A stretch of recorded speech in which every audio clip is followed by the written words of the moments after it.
Então, seja bem-vindo mais uma vez. Eu vou pedir que o senhor se apresente. Oi, Tássio, boa noite, tudo bom? Para quem não conhece o senhor ainda. E lembrando que hoje nós vamos estar conversando sobre gestão pública no pós-Covid-19. Seja bem-vindo, Coronel Otania.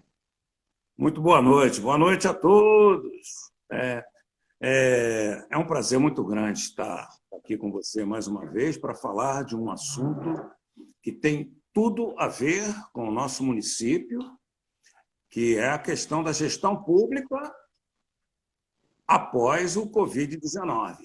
A gente ainda está administrando o Covid-19. Não é Sim, fácil. sim. A gente precisa se preparar para o pós-Covid, para voltar a ter crescimento, voltar a ter qualidade de vida, principalmente.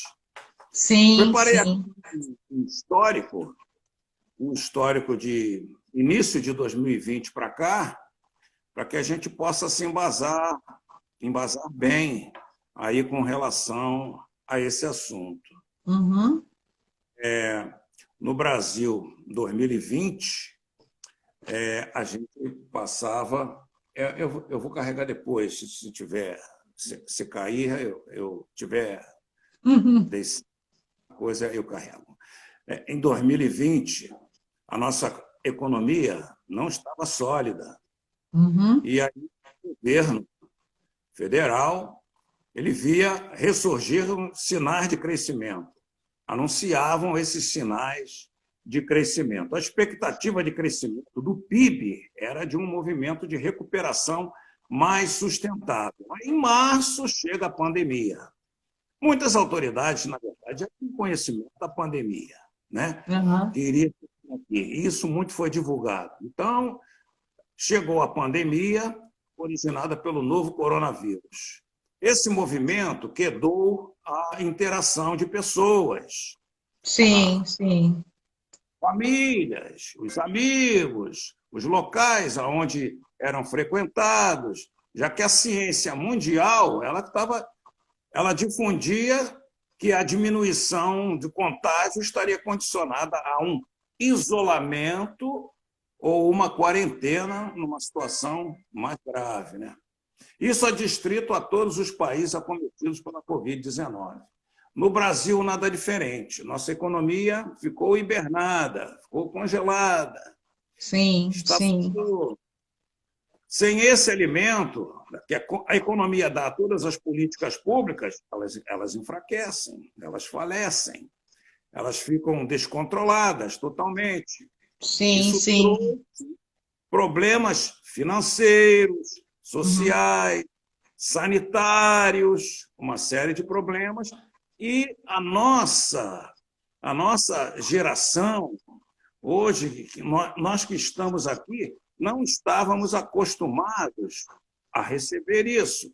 Eu lembro que eu era bem criança, meus pais falavam de uma tal de gripe asiática, que matou muita gente, e tal, e Uhum. até no Brasil, mas nós não estávamos acostumados a isso. Então, a nossa cultura para absorver isso, e os cientistas para absorverem isso, tocou aí, como se diz vulgarmente, um rebu no mundo. Sim, sim. Para Coronel, isso, o não, interessante, Coronel, é que, embora muitos cientistas já previssem nos seus livros algum tipo de vírus tão virulento que viesse mudar a ordem mundial, né?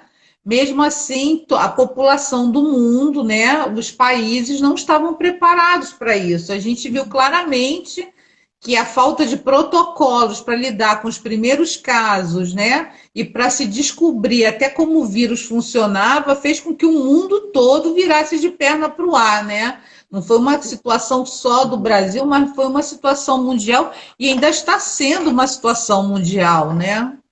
estados como os mais avançados no mundo tiveram grandes problemas também. Sim. E nós ainda estamos tendo problemas financeiros, sociais, sanitários. Mas aqui em Mangaratiba, antes de 2020, nós vínhamos com sucessivos governos sem Sim. término E aí isso mexe com a imagem de Mangaratiba. Porque nas transações comerciais internacionais, principalmente, leva vantagem aquele que tem uma melhor imagem. Sim. Uma melhor imagem. Claro que a imagem é importantíssima. Anos atrás, nós víamos sucessivos governos sem término de mandato. O atual governo, quando assumiu, ele começou a alegar que recebeu o cofre vazio. É onde a economia. Apesar de estar com a economia enfraquecida, o governo municipal ele sancionou o Código Municipal de Meio Ambiente. É a Lei 9, de 15 de junho de 2019. Código Municipal de Meio Ambiente. O que isso trouxe para Mangaratiba? O secretário de Meio Ambiente discursou dizendo que o citado código seria um instrumento para educar. Sim. Que ele pagava. É para educar. Será uma série de capacitações. Eu acompanhei isso sempre, desde o início. E não precisei absolutamente nada. Você sabe que eu gosto de direito constitucional, sou professor de direito, estudei relações internacionais de direitos humanos, então eu não estava vendo isso. Então, para mim, foi uma apreensão muito grande. Não gostei absolutamente nada disso. O que significou isso, né, para todos nós? O presidente da Câmara chegou a gravar um pronunciamento alegando que teria havido uma reunião com prefeitos, secretários, vereadores, e que o secretário de Meio Ambiente teria dito que teria sido para regular as atividades com a Vale. Sim. Mas não foi isso que aconteceu. O que significou para a economia o Código Municipal do Meio Ambiente?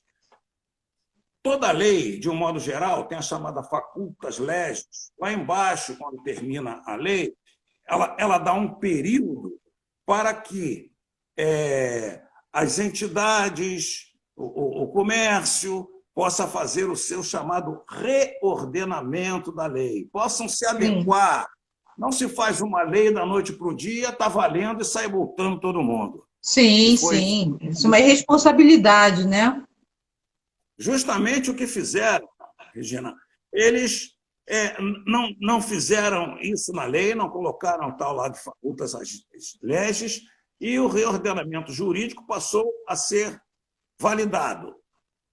Multas astronômicas de 300 mil, 200 mil, 100 mil, essas multas impagáveis. Muitos conversaram comigo, muitos comerciantes, foram vários, me ligaram, inclusive, vários, porque uma multa de 300 mil, 200 mil, 100 mil, ela não acaba só com o comerciante, acaba com a família dele. Sim. Sim.